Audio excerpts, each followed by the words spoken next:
charges moving in a magnetic field. Now Lorentz said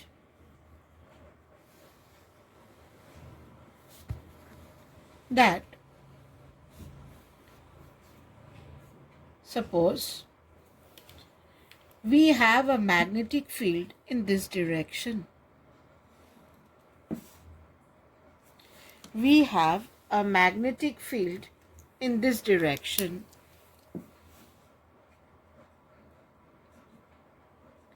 We will represent the magnetic field by the letter capital B.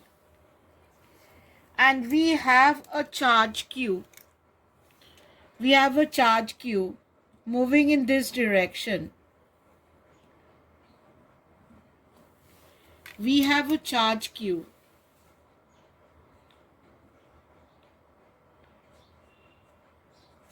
moving with a velocity v.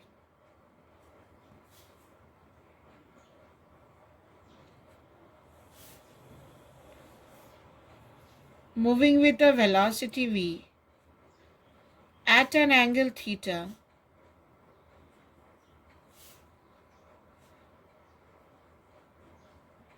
with the magnetic field.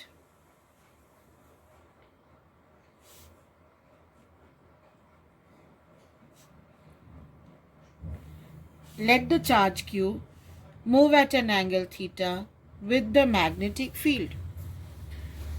Lorentz saw that this charge, as it was moving along this path, making an angle theta, the charge experienced a force. The charge experienced a force.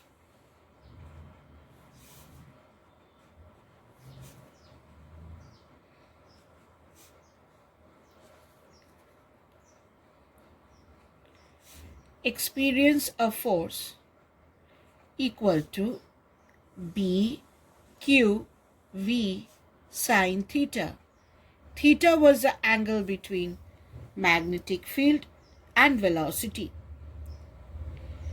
Now this force vectorially can be written as Q into V cross B, because theta is the angle between V and B. From here this can be written. Now we know A cross B is a vector perpendicular to both A and B. So the force acts in a direction which is perpendicular to both V and B.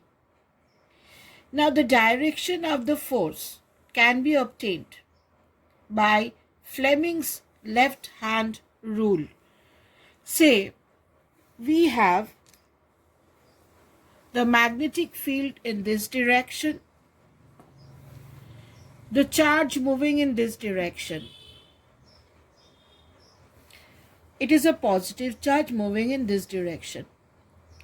Now, current flows in the direction of the positive charge and opposite to the direction of the negative charge. Here I have taken a plus charge. So plus charge is moving in this direction, and you have the magnetic field in this direction.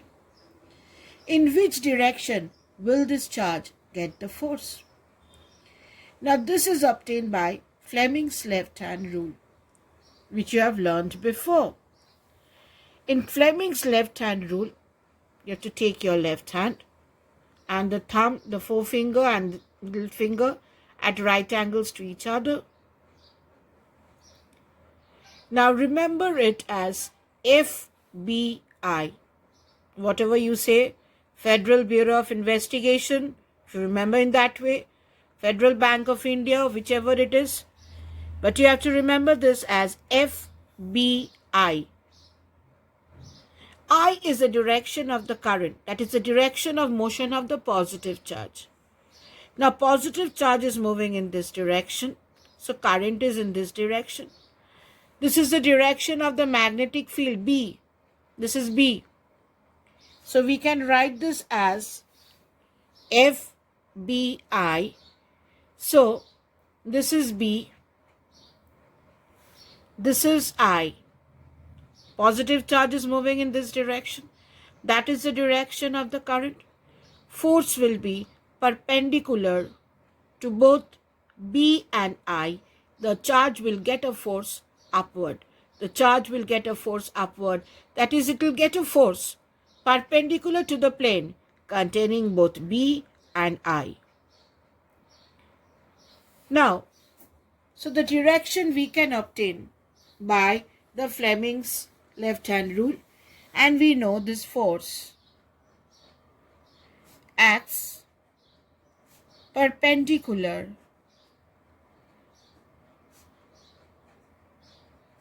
to the direction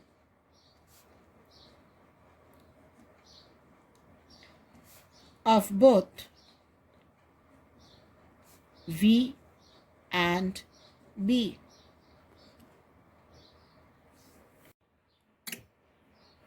Now let us consider 3 cases of this force. Say,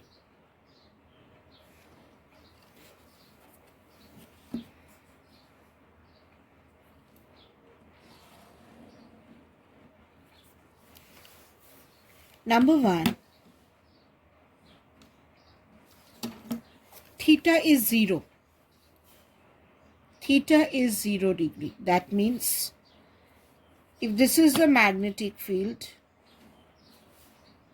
we will represent the magnetic field by the capital letter B, and the charge is moving parallel to the magnetic field. You have the charge moving parallel to the magnetic field. In this case, when the charge is moving parallel to the magnetic field, expression for force is B Q V sine theta. Now theta is 0 degree. Theta is 0 degree. So force becomes B Q V sine 0. Sine 0 is 0. So force is 0. So whenever a charge will be moving parallel to the magnetic field, it will not experience any force. So if you get a question like this, a charge is moving in a magnetic field, but not experiencing any force, can you conclude that there is no magnetic field?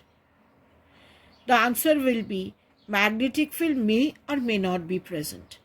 If the magnetic field is not present, then the charge will not get any force. And if the magnetic field is present, then the only option left is the charge is moving parallel to the magnetic field. So when a charge moves parallel to the magnetic field, it will never experience a force. We move on to the second case, when the charge is moving at 90 degree with the magnetic field. Theta is 90 degree. That is, the charge is moving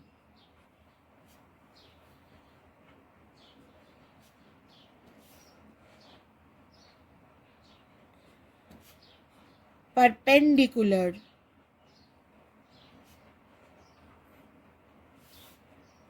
to the magnetic field.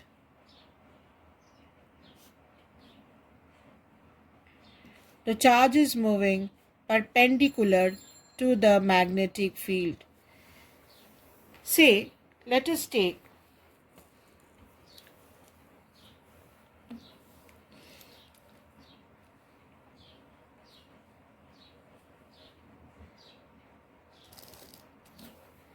this is a plane.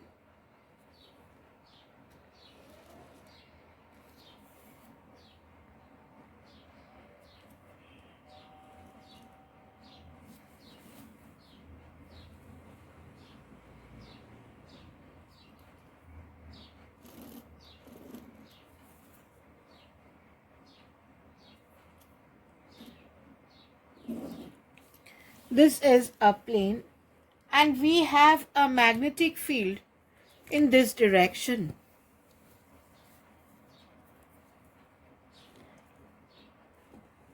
we have a magnetic field in this direction.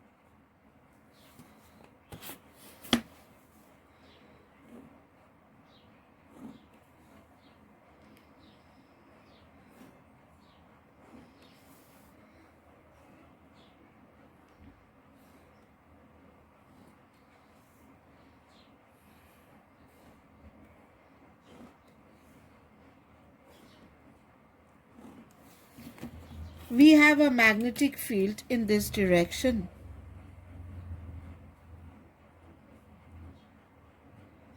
We will represent the magnetic field by the letter capital B. And we have a charge moving in this plane. So what happens? The charge is moving at 90 degrees with the magnetic field. So let us take the charge moving at 90 degrees with the magnetic field.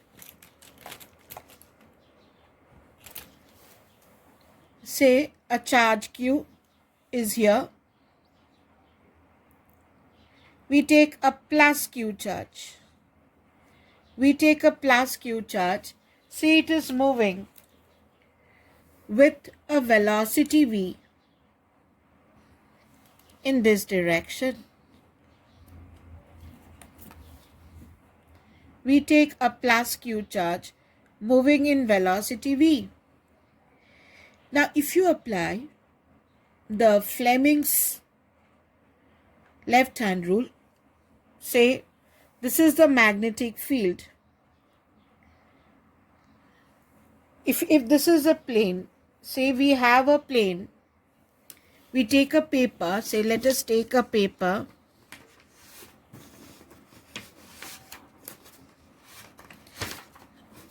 Let us take a paper. So this is a paper in which the charge is moving. The magnetic field is coming out of the plane of the paper. Okay, this is the magnetic field.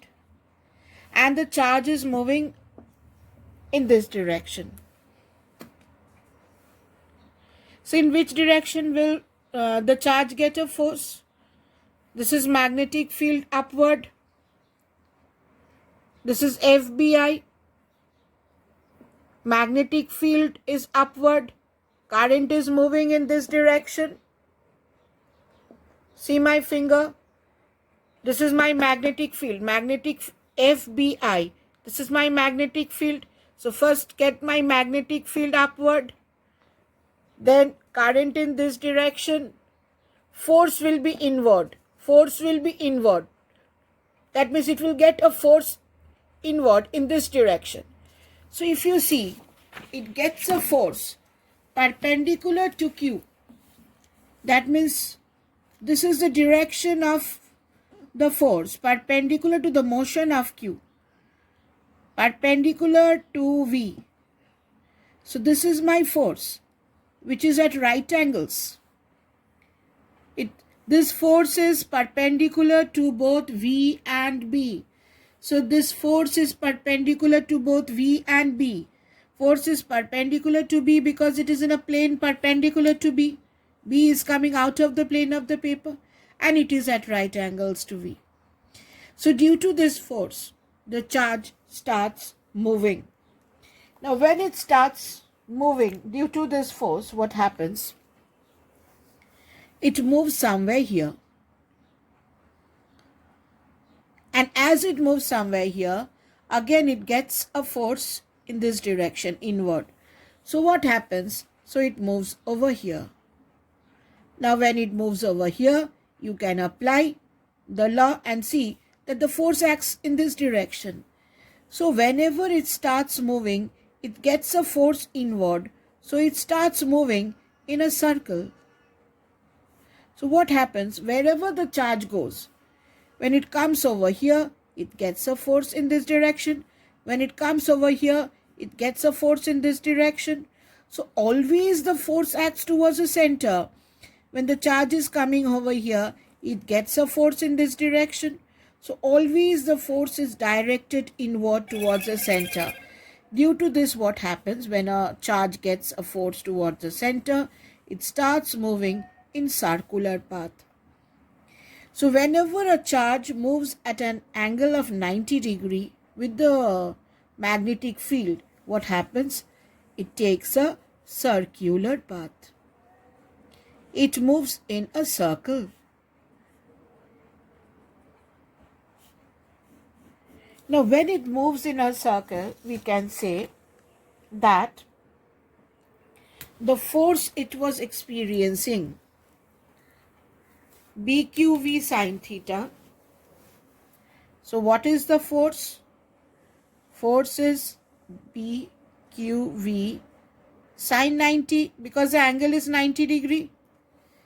Value of sine 90 is 1. So what is my force? BQV. So this is my force. Now since this is my force, what happens? Due to this force,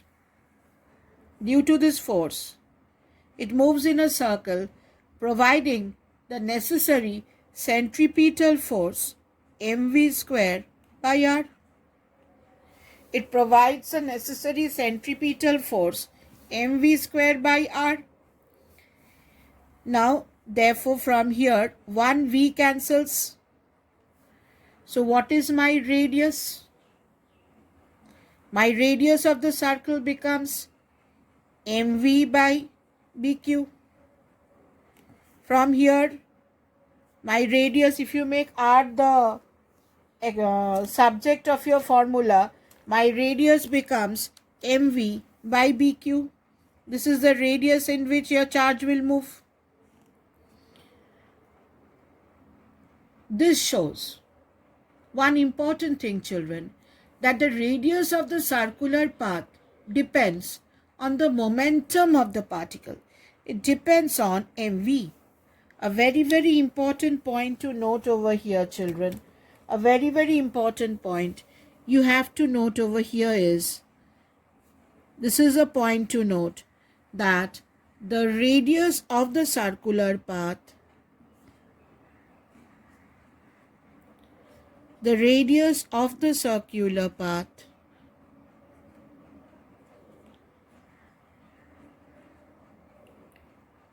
depends on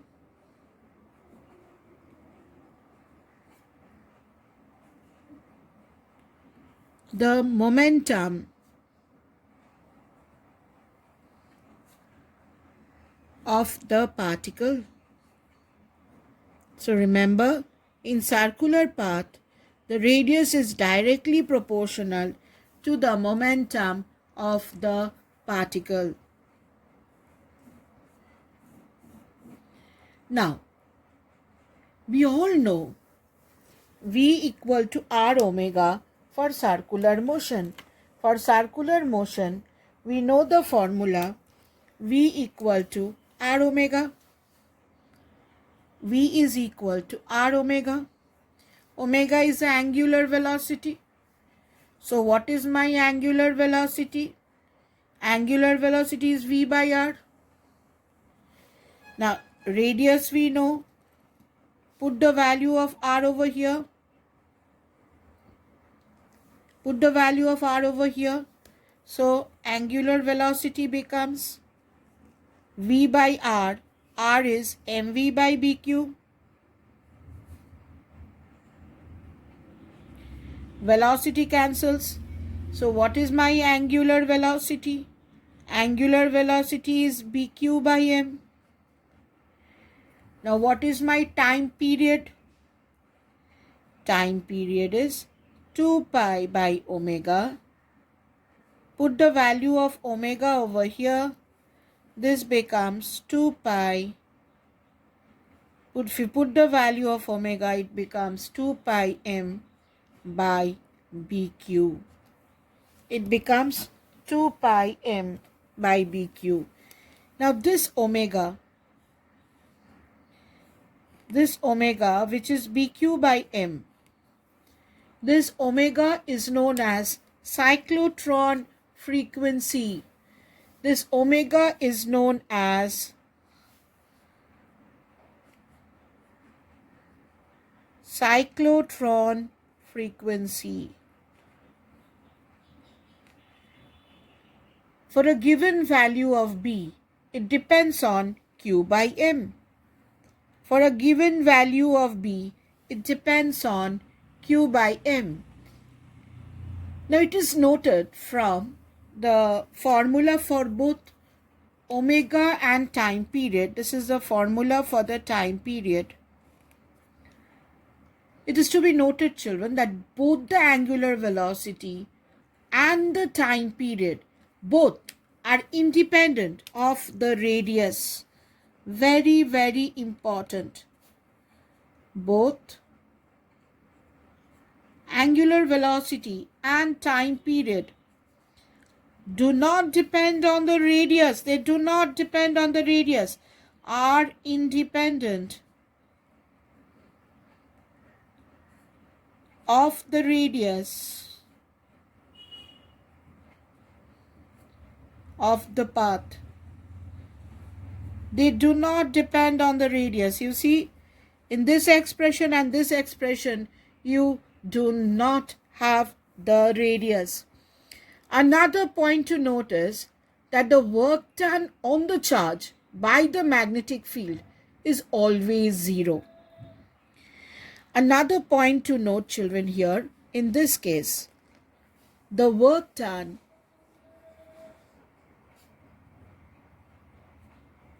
on the charge Q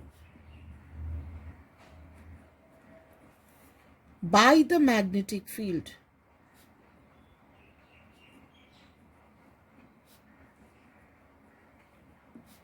B is always zero. It is always zero. Since the magnetic force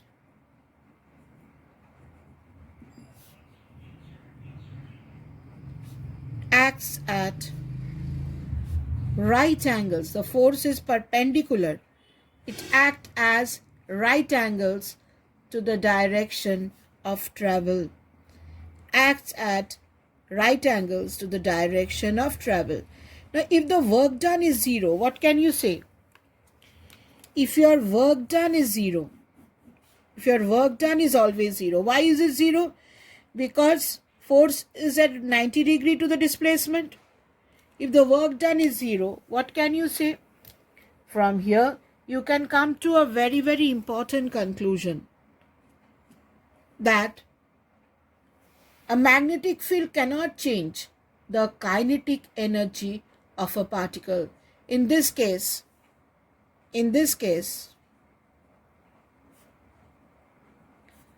the magnetic field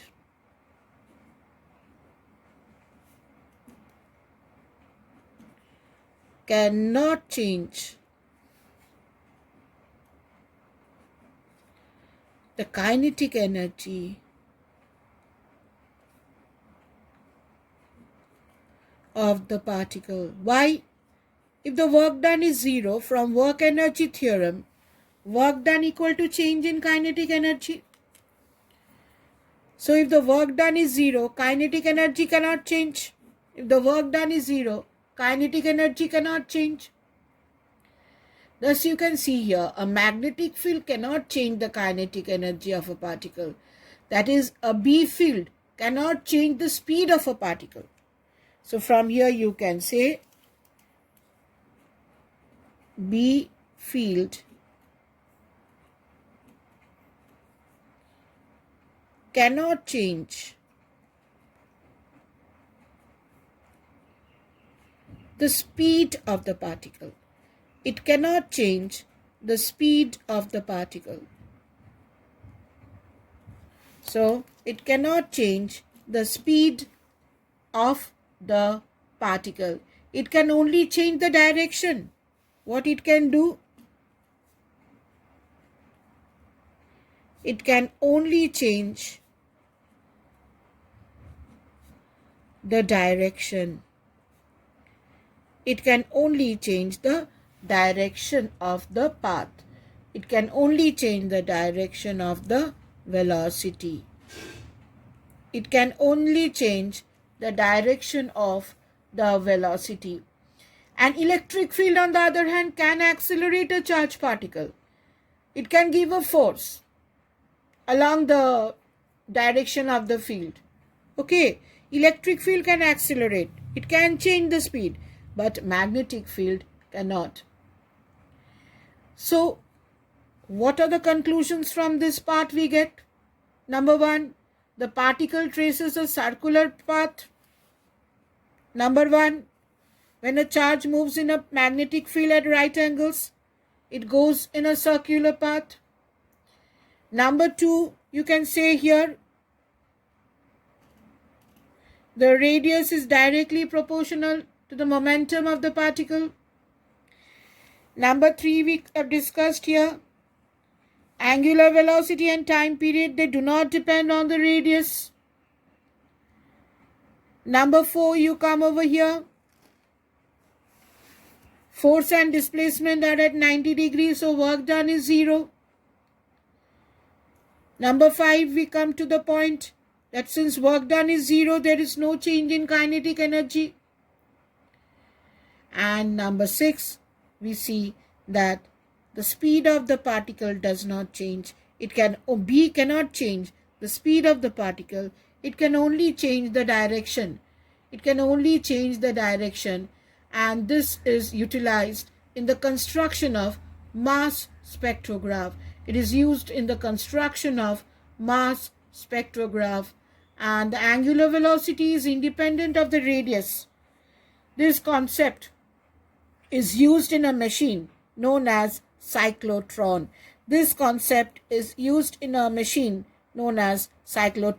Which we will be learning later. That's why omega is known as cyclotron frequency. Now let us come to case 3. Case 1 was charge was moving parallel to the magnetic field. Case 2, the charge is moving at 90 degree to the magnetic field. We come to the third case. Let me bring it over here, children. Case 3. I'm writing it over here. Theta at any angle theta. So at any angle theta, what happens? Now the charge is moving at any angle theta with the magnetic field. So this is my magnetic field.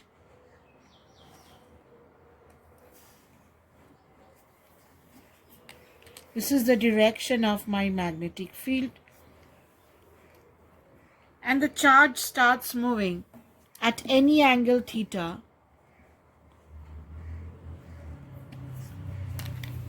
the charge is moving with a velocity v at an angle theta with the magnetic field. Now this velocity can be broken into two components. I can break this velocity into two components.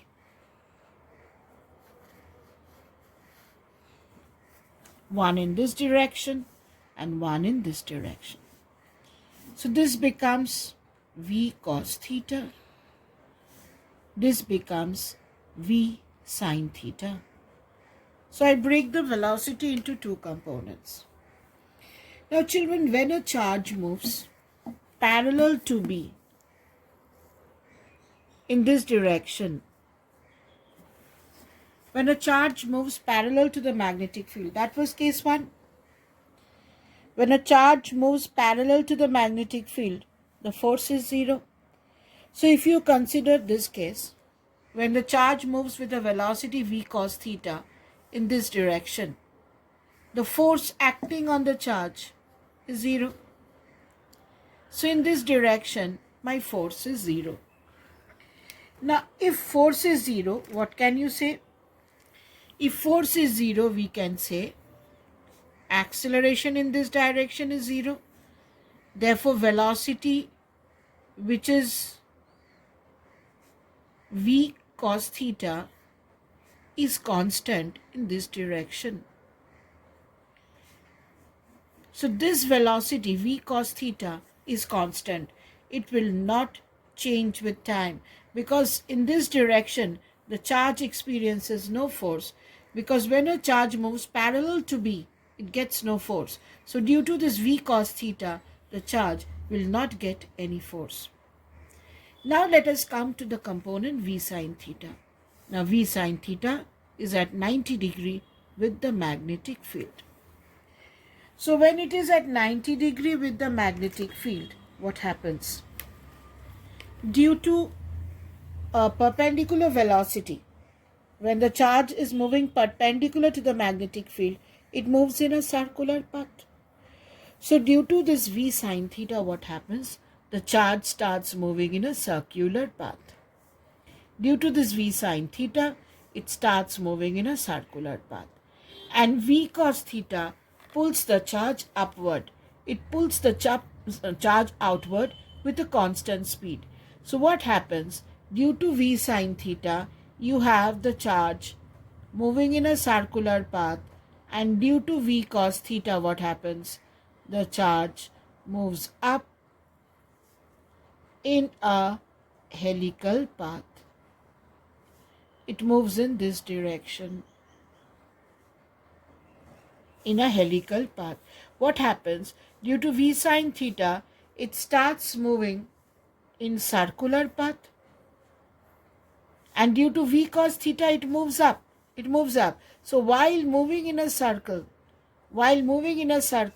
it gradually moves up. So the path becomes a helix. The path becomes a helix. So this is the helical path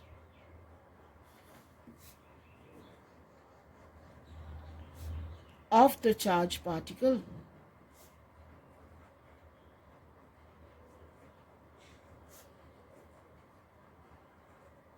So when a charge moves at any angle theta, its velocity is broken into two components, in V cos theta, V sin theta.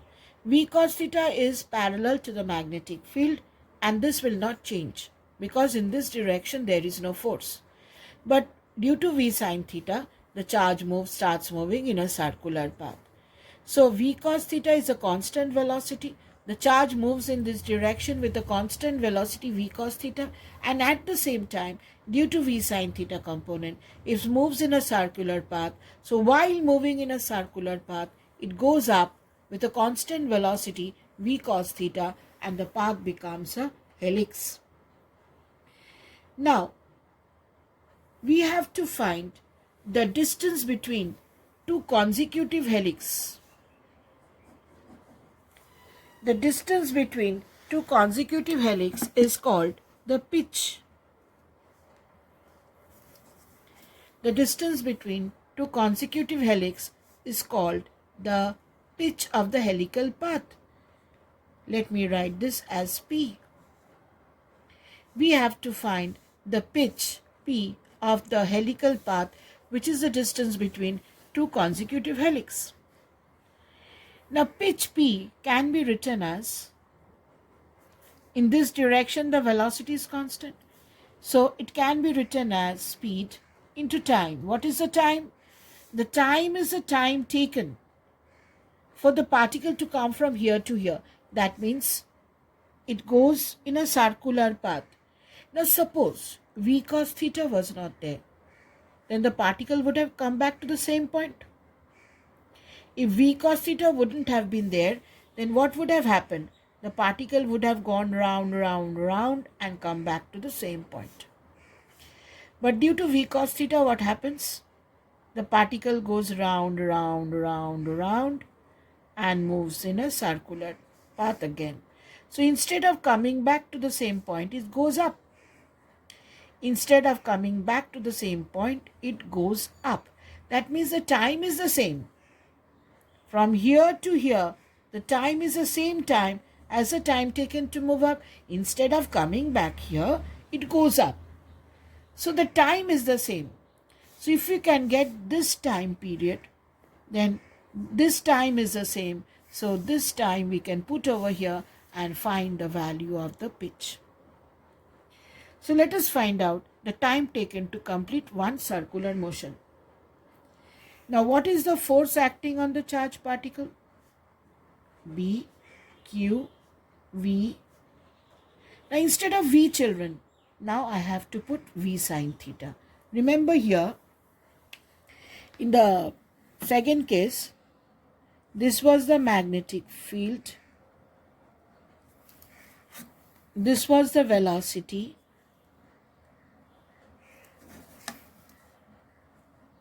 this was at 90 degree.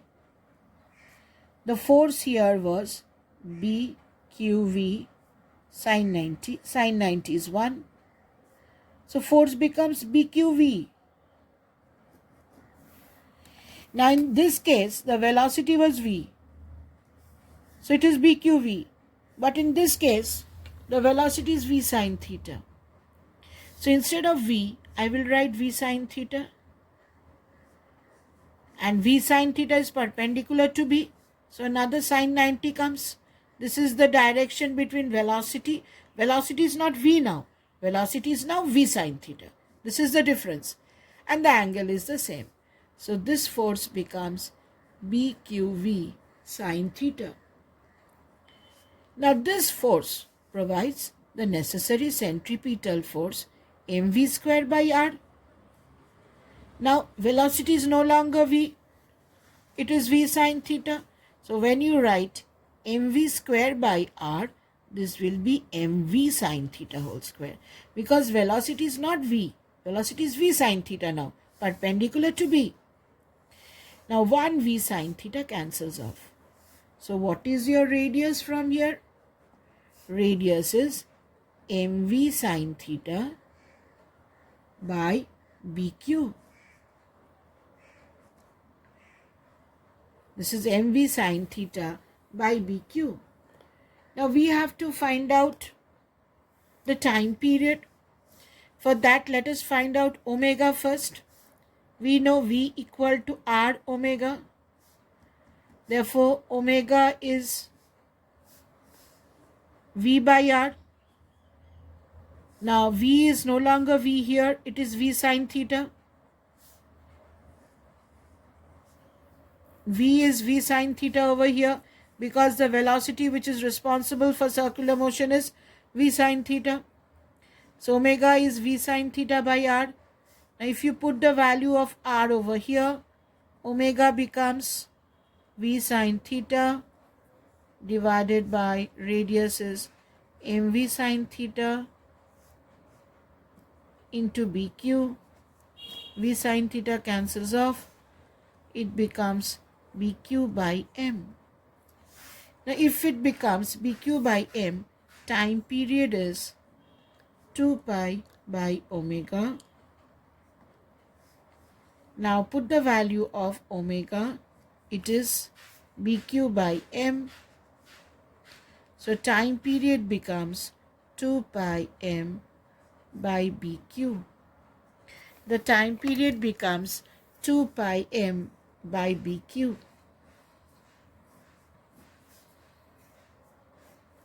So this is my radius.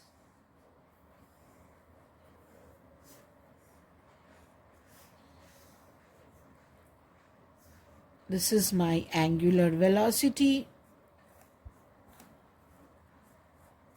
This is my time period. This is my time period.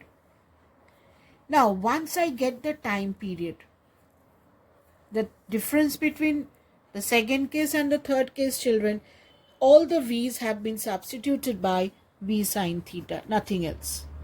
Now we have got the time period. Put the value of time over here. You will get the pitch, which is the distance between two consecutive helix. Now this becomes v cos theta. What is your time? 2 pi m by bq.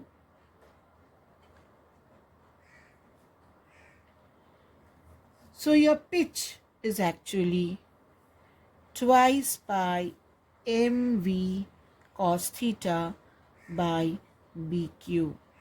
This is my pitch. This is my pitch. Pitch is the distance between two consecutive helix. Now children, this concept is used in magnetic focusing. a natural effect of this is seen in aurora borealis. Now, do you know how aurora borealis occur?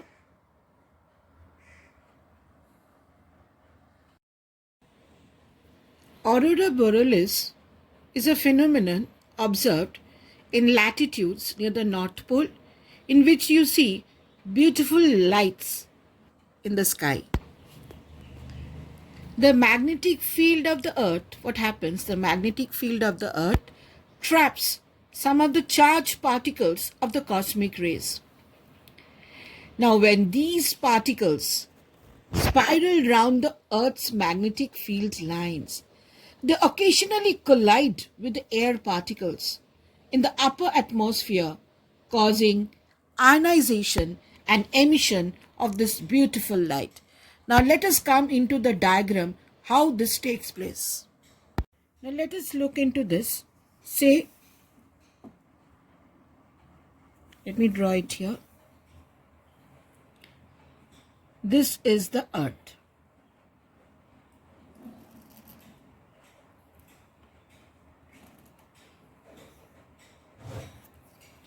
Now what happens? There is an earth's magnet inside, we all know. And due to this earth's magnet, say this is, say you have here geographic north, and this side is earth's magnetic south, and this side is geographic south, earth's magnetic north. So what happens? Lines of force come out from this North Pole and they enter into this South Pole. They come out from this North Pole and they enter into this South Pole.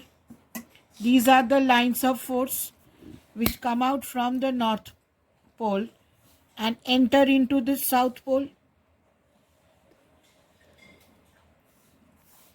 So you have the lines of force coming out from this North Pole. This is the magnetic north. And they enter into the south.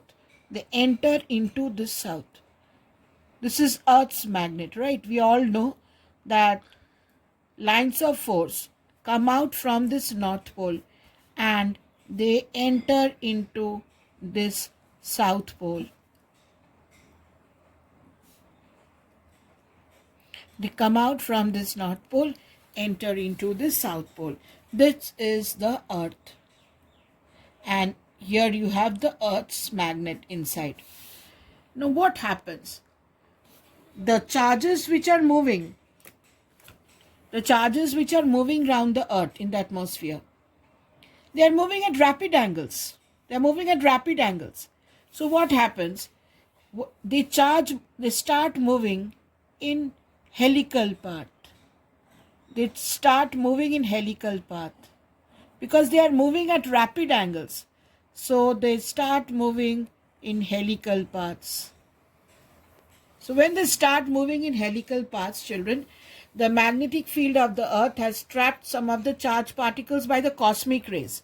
They have trapped some of the particles by the cosmic rays, and when these particles spiral around, they move in helical path because they are moving at random angles. So they take the path of an helix. So when these charged particles spiral around the Earth's magnetic field lines, they occasionally collide with the air particles. Due to the collision of this charged particle and the air particles in the upper atmosphere, it causes ionization. And this ionization results in the beautiful emission of the light.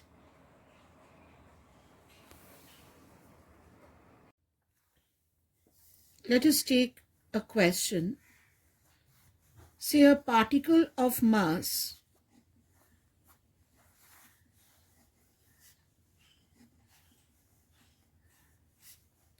(1.6 into 10 to the power minus 27 kg) and charge Q equal to 1.6 into 10 to the power minus 19 coulomb enters into a region enters into a region of uniform magnetic field strength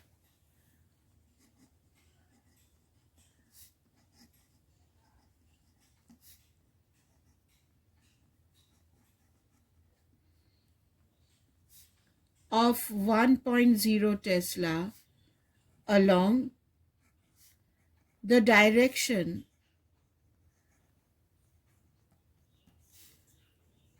shown in the figure.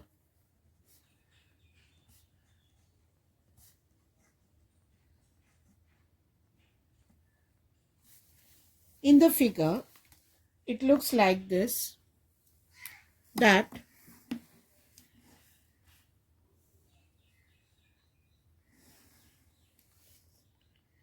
the magnetic field is into the plane of the paper,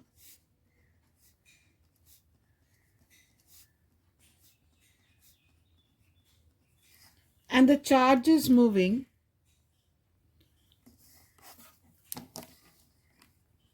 like this, making an angle of 45 degrees, and it moves out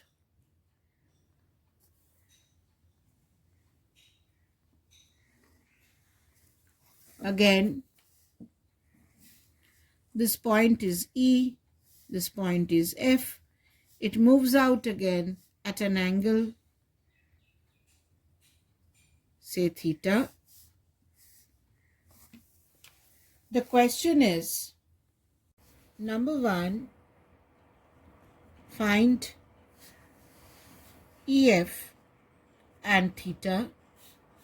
Here the velocity is given as 10 to the power 7 meter per second. And number 2, if the direction of the magnetic field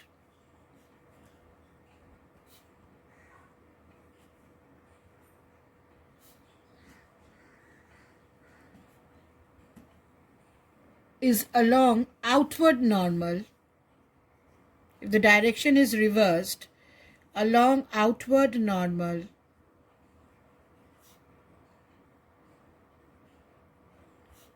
to the plane of the paper,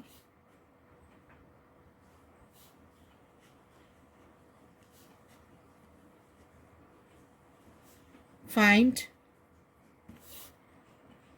the time spent by the particle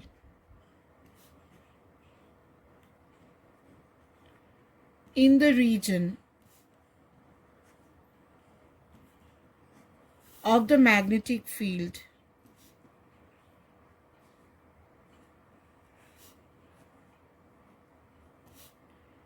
after entering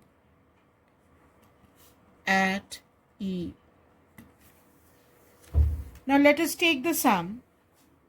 Here, if we take number 1, find EF and theta. Now here the magnetic field is into, the charge is moving in this way, magnetic field is into, it is a positive charge, so current is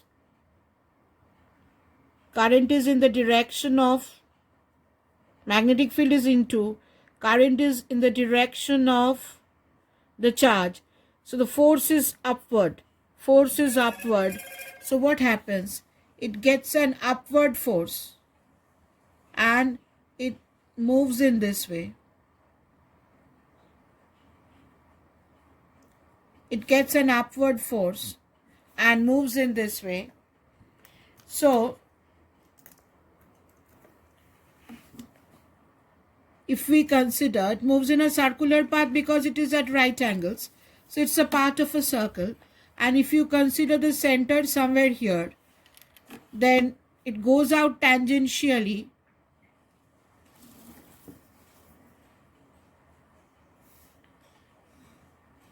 So this is my radius r. If this is 45, then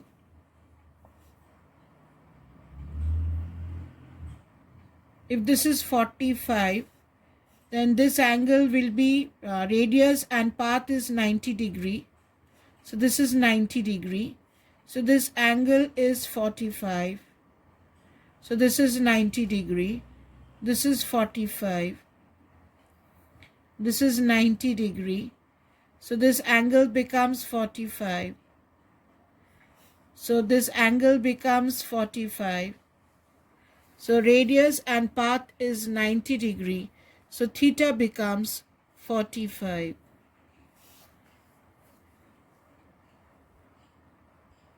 Okay, so theta, so this is radius and tangent is at 90 degree. The full angle is 180 degree. So if this is 45, 90, then this is 45. Now we have to find out this path, EF. Now first, if we can see, this is R, then this part, if this is R, this is, if you take this triangle, then this is R cos 45.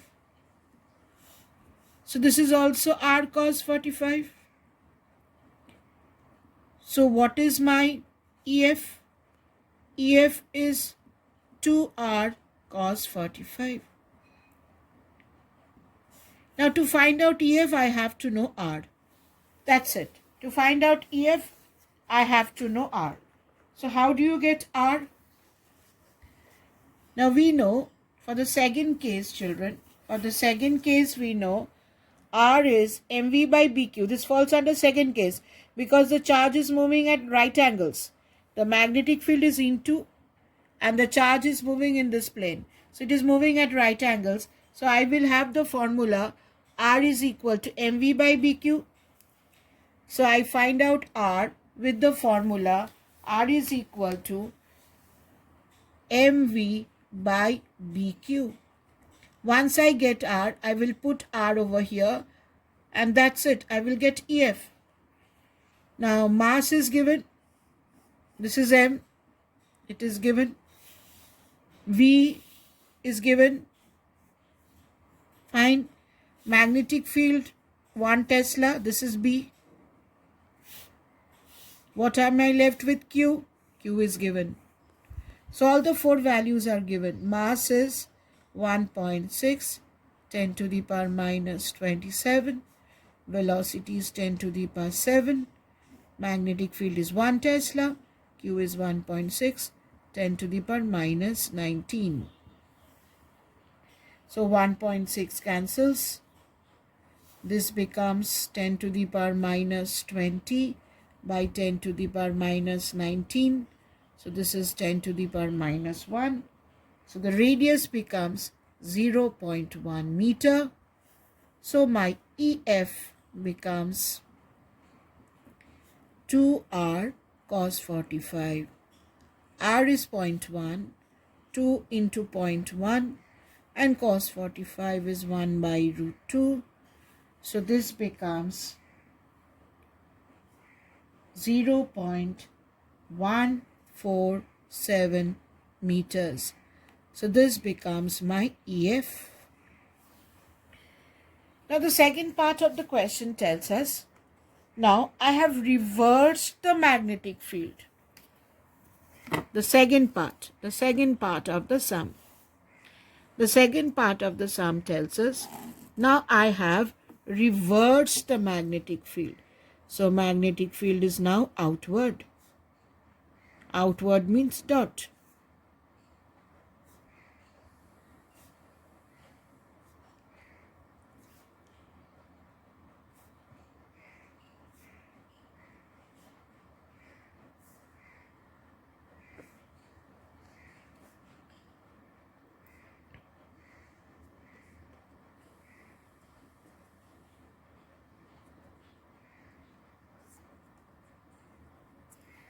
I have reversed the magnetic field and now the charge is moving say the charge is moving like this, entering over here.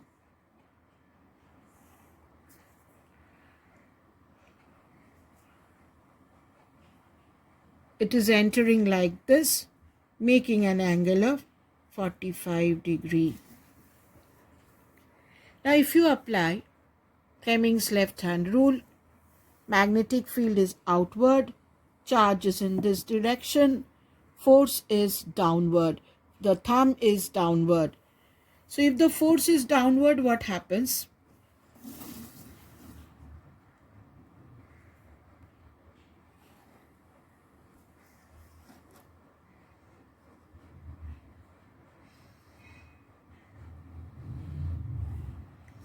The charge moves in a circular path because the force is downward and it comes in this direction.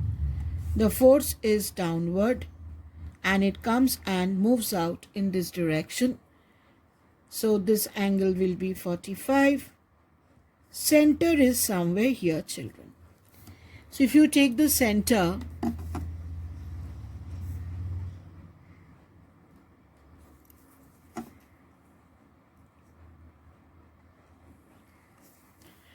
so this angle is 45, this angle is 45. Now if you complete the circle, this part of the circle is making an angle of 90 degree. Now if you have a circle and you have a part which is 90 degree, that means from the full circle 2 pi r, if I subtract this 1/4 of a circle, then I will get the total path. This angle is 90 degree. So the part which is outside the magnetic field is 1/4 of a circle and 3/4 of a circle is inside. 3/4 of 2 pi r lies inside the magnetic field.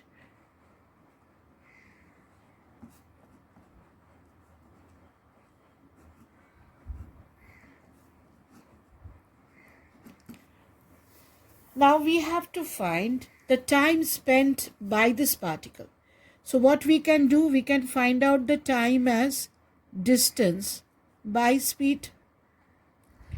Now what is distance?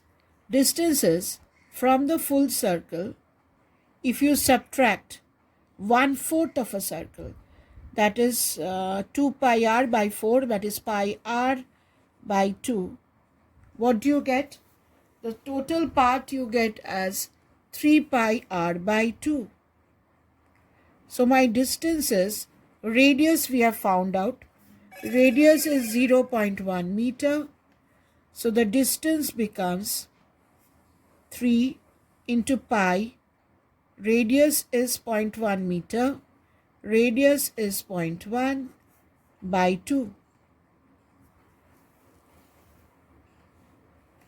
Now I have to calculate the time. The speed is given. So time is distance.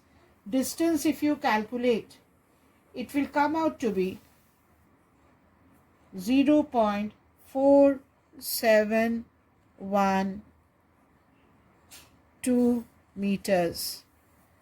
So what is my time? Time is distance. 4712. What is my speed? Speed is 10 to the power 7. 10 to the power 7 meter per second. So this 10 to the power 7 goes on top. You can write this as 4.71 into 10 to the power minus 8 seconds. So at this time, the charge lies within the magnetic field if the magnetic field is reversed. So if we come back to the summary of the chapter, today we are studying charges moving in a magnetic field. And Lorentz said that if a charge moves at an angle theta with the magnetic field, it experiences a force B, Q, V sine theta. B is my magnetic field, Q is my charge, V is the velocity, Theta is the angle between V and B. This can be written as force is equal to Q into V cross B. The force acts perpendicular to the direction of both V and B. Now we have to consider three cases. Theta 0, that means the charge is moving parallel, it experiences no force. If the charge moves at an angle of 90 degree, it starts moving in a circular path. It starts moving in a circular path where the radius depends on the momentum of the particle.